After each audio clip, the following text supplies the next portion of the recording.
How do you kill a parent and go about your life like nothing happened? You heard that right.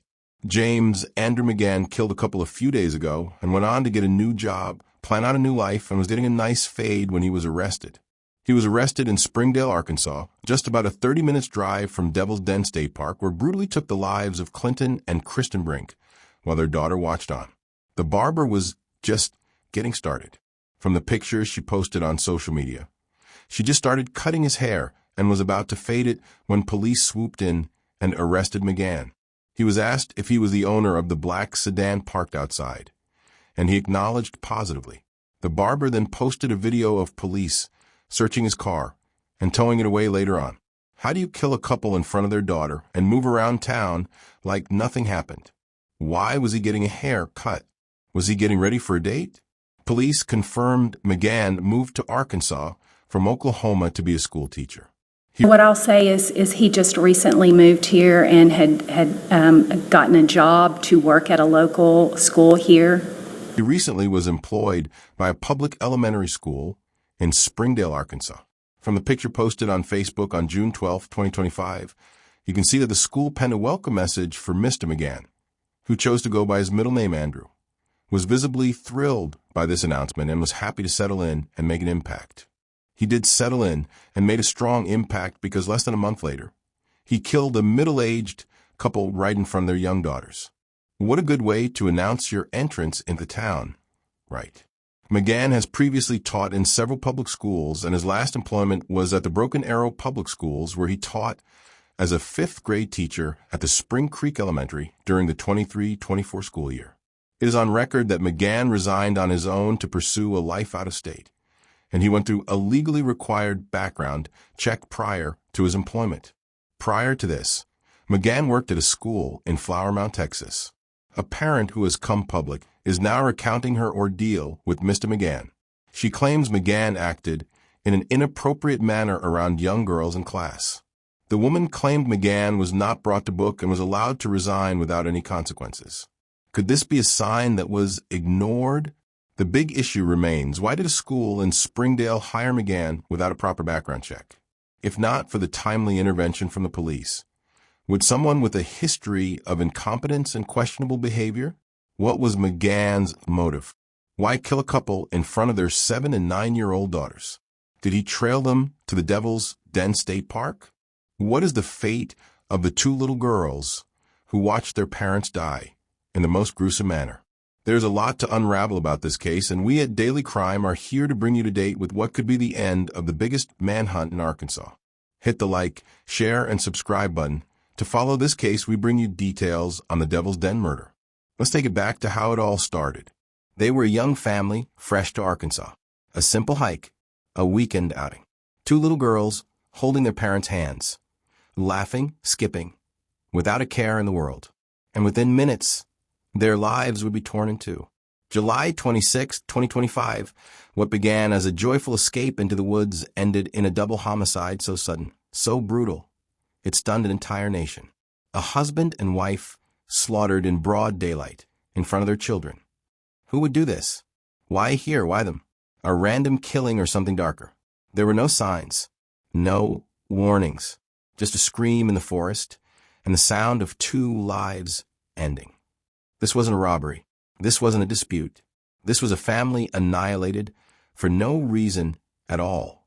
It was July 26, 2025, a sunny summer morning at Devil's Den State Park in northwest Arkansas.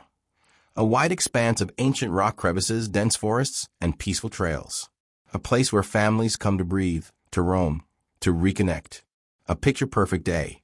But by midday, this sanctuary would become the scene of unspeakable tragedy. 2 parents, Clinton and Cristen Brink, would be gone. Their 2 daughters left behind on a trail that should have held nothing more than laughter and light. Clinton David Brink was 43. Cristen Amanda Brink was 41. A family new to Arkansas. They had just moved from South Dakota, settling in Prairie Grove. Their water at their new home hooked up less than 2 weeks ago. Clinton was about to begin working as a milk delivery driver. Cristen held nurses' licenses from previous states, preparing to start anew in this quiet community. They brought their 2 young daughters, ages 7 and 9, full of energy excited for a family hike. No one could have imagined that day would turn into a nightmare. The Brinks entered the trail, about half a mile in. Trees overhead formed a leafy canopy. The sounds of the forest, Lee Creek's water, rustling leaves, distant bird calls, were steady reassurance of tranquility.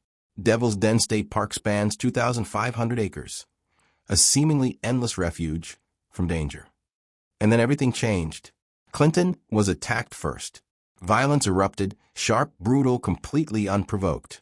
Within moments, Cristen acted with instinctual courage. She guided her daughters away, then turned back to help her husband. Within moments, she too was fatally stabbed. The children, separated from their parents in the worst moment, ran, alone, terrified, but safe. They escaped the violence unhurt. Found alone on the trail, they were taken into the care of relatives. By the next day, all trails at Devil's Den were closed. Arkansas State Police released a composite sketch, then a photo from public tips. A white man of medium build, wearing fingerless gloves, a dark cap, sunglasses, carrying a black backpack. Seen leaving in a dark four-door sedan. License plate taped over. The public was asked to comb through their camera rolls, their phone videos. In the face of horror, a community came together, submitting tips, scanning memories to help build a picture. Who was this man? And why was he in Devil's Den on that fatal day? In just a few hours, a family trip became a crime scene. 2 parents murdered, 2 young lives forever changed, and a nameless figure captured in a sketch, a photo, vanished into the woods. Was this a random act from a stranger, or something more? By Chapter 2, we'll follow the evidence trail, the police investigation, and the man people now call suspect. Who was Andrew James McGann? How did he end up here, on this trail on that day? And how would investigators bring him into custody before daylight broke on August 1st? A morning of horror. By evening, a state in search of answers. Who was the man in the sketch? And how would law enforcement chase him down before he vanished forever? Investigators described a white man of medium build, fingerless gloves, baseball cap, dark sunglasses, a black backpack, seen fleeing in a sedan with a concealed license plate. And somewhere in that fog of unknowns, a sketch became the first thread of hope. Arkansas State Police released those images on July 28th. Officials called on hikers, tourists, locals, anyone who might have captured a clue on camera. Tips streamed in from nearby towns and as far away as Washington State. Each submission a potential breakthrough. And while the sketch echoed across social media, the suspect remained silent, a ghost in the trees, unseen, unknown. As investigators chased leads, the timeline sharpened. The attack occurred roughly a half mile into the trail, around 2:30 p.m., July 26th. Clinton was attacked first. Cristen guided their daughters away before returning, only to be fatally attacked herself. Authorities found more than emotion. They found DNA, traces tied to a vehicle, to blood at the scene. And beyond that, McGann's confession. Suddenly, the man in the sketch was named Andrew James McGann. A 5-day pursuit began. Hundreds of officers. Composite sketches plastered statewide. Videos analyzed. Surveillance reviewed. Overwhelming public engagement. And still no suspect. The manhunt turned into an all-out campaign. He was 28, from Springdale, Arkansas. Licensed to teach in Arkansas, Texas, and Oklahoma. Had passed background checks every time. And yet his past held shadows. In Texas, he was placed on administrative leave. Former colleagues raised concerns about his professionalism. Still, no criminal record. No sign he could commit murder. He had recently relocated to Arkansas, hired by Springdale Public Schools, but had not begun teaching. He had not met students or families. In 2 previous districts, his behavior drew scrutiny, but no discipline, no arrests. No clues to suggest this day was coming. July 30th. For days after the attack, McGann sits in a barbershop chair getting a haircut. The unthinkable closure of a hunted puzzle. Sensors tracked him. Tips placed him in Springdale. At 5 p.m., state police swarm. He's arrested, still in the barber's cape.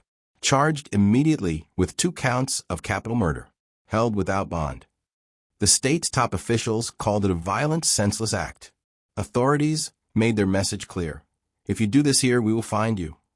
McGann admitted his crimes. DNA evidence solidified the link.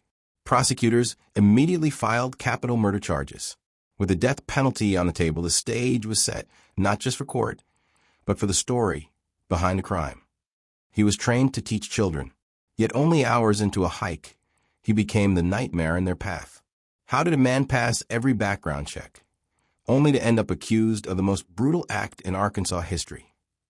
He passed background checks. He held teaching licenses in 3 states. On paper, Andrew James McGann looked like a qualified, educated young man ready to step into a classroom and guide children to a brighter future. But paper lies, and in this case, paper missed everything. Born in 1997, McGann was 28 years old at the time of his arrest. In the weeks before the double homicide at Devil's Den, he had just been hired by Springdale Public Schools in Arkansas as a teacher candidate. He was new in town. He had no local history. He had not met any students, had not set foot in a classroom. He was due to start soon, but that start would never come, because on July 26th, just days after arriving in Arkansas, he was allegedly hiding in the woods, waiting. To understand how he got there, investigators turned to his past. And what they found wasn't criminal, but it was concerning. McGann had previously worked as a 4th grade teacher in Flower Mound, Texas, part of the Louisville Independent School District. At first, it seemed like any other early career assignment. But behind the classroom doors, cracks began to form. Staff reported issues with his classroom management. There were concerns about his judgment, his professionalism, and his interactions with students. While nothing rose to the level of criminal behavior, the red flags multiplied. Ultimately, the school district placed him on administrative leave. He resigned shortly after, in May 2023. No charges, no public record, and yet something was wrong. After leaving Texas, McGann moved north. He briefly worked at a small school district in Oklahoma. Records show he taught there until May 2025. Again, there were no formal complaints or legal troubles. But he didn't stay long.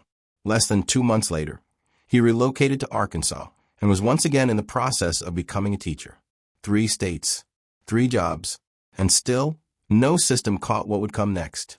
There were no restraining orders, no prior arrests, no diagnosis that legally barred him from working in schools. His teaching credentials were intact. His record was clean. Every door opened for him, even as his behavior raised quiet concerns behind the scenes. It begs the question, how does someone leave one district after internal warnings, step into another, and continue down a path no one fully understood? As the background came into focus, another haunting truth emerged. Authorities found no connection between McGann and the Brinks. No shared workplace, no family ties, no digital link, no financial record. They were strangers. He didn't know them. They didn't know him. He just found them. A family on a trail. A man in the woods. Because suspicion doesn't equal proof. So he moved again. And in July, Arkansas welcomed him as another new resident. Another young teacher ready to make a fresh start. But no one expected his first public act to be one of violence. McGann didn't break into a house. He didn't rob a bank. He didn't shout his motives in a manifesto or post cryptic messages online. He walked into a forest. And when he emerged, 2 people were dead. Theories abound. Was this a psychotic break? Was he spiraling before the attack? Did something in his history suggest potential for violence that was overlooked? As of now, no definitive motive has been shared. Not by police, not by the suspect, not even by his defense. And that silence is deafening. Because while the Brinks were being remembered as kind, brave, and loving parents, McGann's identity stood in contrast. A man with no known trauma, no police record, no militant past. He wasn't on any radar. He wasn't part of any group. He wasn't a name that had ever made the news. He was invisible. A man in the shadows. Quiet, controlled, functioning, until he wasn't. In every school system, background checks are the gatekeepers. They scan for criminal records, abuse allegations, restraining orders, sex offender registrations. But they don't capture instability. They don't catch a growing detachment from reality. They don't log frustration, loneliness, or rage. at least not until it's too late. And that's the danger. Because while we talk about safety protocols and system accountability, there's still cracks wide enough for someone like Andrew McGann to walk through, with a teacher's badge, with a fresh resume, with a clean slate, until one day, that slate is drenched in blood. Now sitting in jail, held without bond, McGann waits. 2 capital murder charges, a possible death penalty, and an entire state asking, could this have been prevented? Was there a moment, months ago, a year ago, when a stronger warning, a louder voice, a block transfer could have changed the course of this story? Or was this always coming? In the days after the murders, a quiet settled over Devil's Den State Park. The laughter of hikers, the rustle of footsteps on gravel. The sounds of children echoing through the trees gone. Instead, yellow tape flapped in the wind. Park gates closed. Trails once alive, with life now marked by absence. And 2 young girls, once walking hand in hand with their parents, were now walking a different path without them. Cristen and Cristen Brink were more than just names in a headline. In the weeks that followed, public shock turned into mourning. Candlelight vigils were held. Flowers were left near the trail. Support poured in for the children and their extended family. Andrew James McGann remains a suspect. He is not yet convicted. He has been charged, yes, 2 counts of capital murder, but the legal system has only just begun its process. And despite public outcry, police have not publicly confirmed how or why McGann is believed to have chosen the Brinks. There is no documented connection between him and the victims. No shared workplace. No family overlap. No communication records. Not even a hint of prior contact. The attack, according to investigators, appears random. And that makes it all the more chilling. What drives someone to commit an act like this? What broke inside Andrew McGann, if anything? Was it a sudden snap? Or had the rage been building quietly, unnoticed for years? Was this a crime of opportunity? Or something darker? Premeditated, intentional, but still unexplained? The public is left with fragments. A man, a knife, a confession, but no motive. And until motive is known, the answers we need remain locked in silence. As the justice system moves forward, McGann is being held without bond. Prosecutors may seek the death penalty, but even a trial, if it comes, might not deliver clarity. Because no matter the sentence, the one thing no courtroom can restore is the why. Why them? Why that day? Why at all? Some say the system failed. That warnings about McGann's behavior in previous jobs should have raised alarms. That more scrutiny, more transparency, might have stopped him from being hired again. Others argue this was unforeseeable, that evil sometimes hides where no one thinks to look. But no theory changes the reality. 2 children have lost everything. 2 lives have been taken in the middle of nature, in the middle of the day, in the middle of a country that still cannot comprehend how. The park has since reopened. The trees still stand. The trails remain. But something has changed there. Something lingers. A silence, a weight, an echo. Every person who walks those woods now knows. This place, once peaceful, holds a memory it will never release. And maybe that's what this story really leaves us with, not just the horror of what happened, but the echo of what's left behind.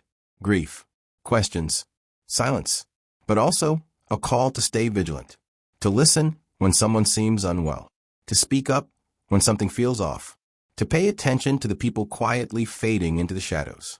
And now, as this chapter ends, the story continues in courtrooms, in homes, and in hearts. Because while the attacks at Devil's Den may have ended in minutes, their consequences will last a lifetime. If this story moved you, if it made you ask the same questions we've asked, then we invite you to follow the journey as it unfolds. The truth is still emerging, and justice has yet to be decided. Subscribe to this channel for future updates on the trial, the community, and the legacy of Cristen and Cristen Brink. Don't just watch. Stay informed. Stay alert. Stay human. Because the echoes haven't faded yet.